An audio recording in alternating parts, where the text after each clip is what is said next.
Ada jenis informasi yang kalau kita mendengar sudah langsung tahu ini masuk akal atau tidak.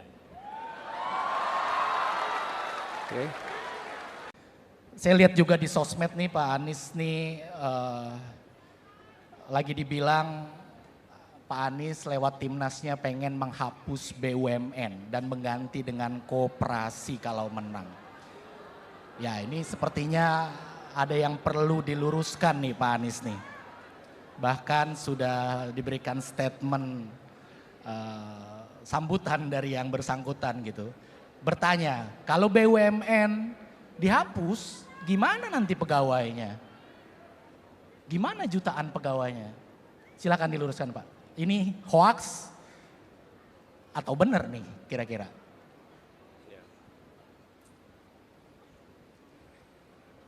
Jadi gini, ada jenis informasi yang kalau kita mendengar sudah langsung tahu ini masuk akal atau tidak. Oke.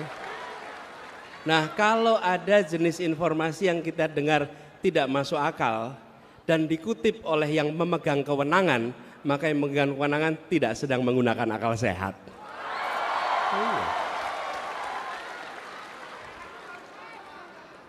Kan kira-kira mana mungkin BUMN dihapus, mana mungkin.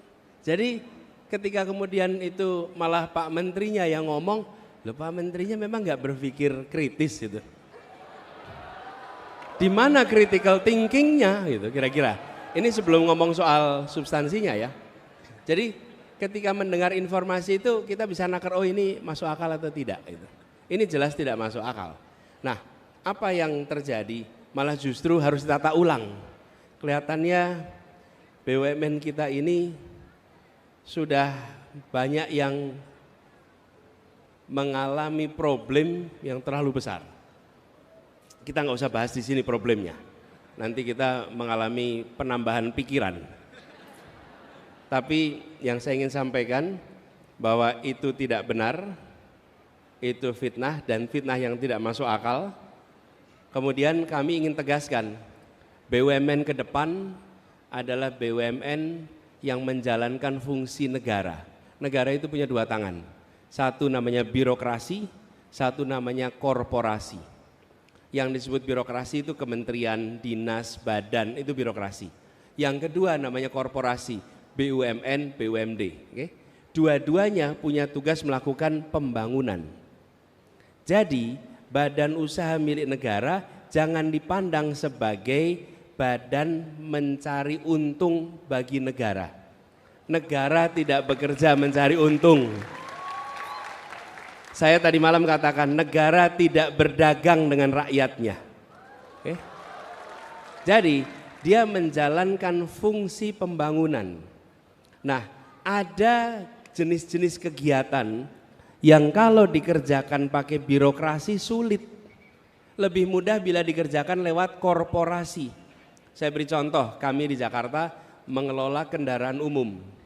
Bisa dikelola pakai dinas perhubungan, bisa. Tapi kalau pakai dinas perhubungan ada ketentuan regulasi yang rumit. Kalau belanja pencatatan aset rumit sekali, aset negara. Mau melepas aset rumit sekali. Mau merekrut orang rumit, mau mengganti orang rumit. Kenapa? Karena itu adalah pegangan birokrasi. Tapi ketika ini jadi korporasi, PT, badan usaha milik negara, milik daerah, apa yang terjadi? Belanja mudah, membuat kontrak mudah, melakukan rekrutmen dan pemberhentian mudah, ada kelenturan korporasi. Nah ini yang diharapkan ke depan. Jadi kita negara mengandalkan pendapatan dari mana? Satu dari pajak, yang kedua dari pendapatan non pajak dari misalnya sumber daya alam dan lain-lain.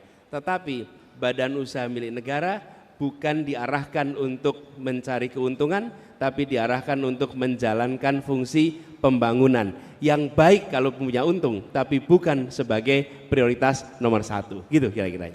Baik.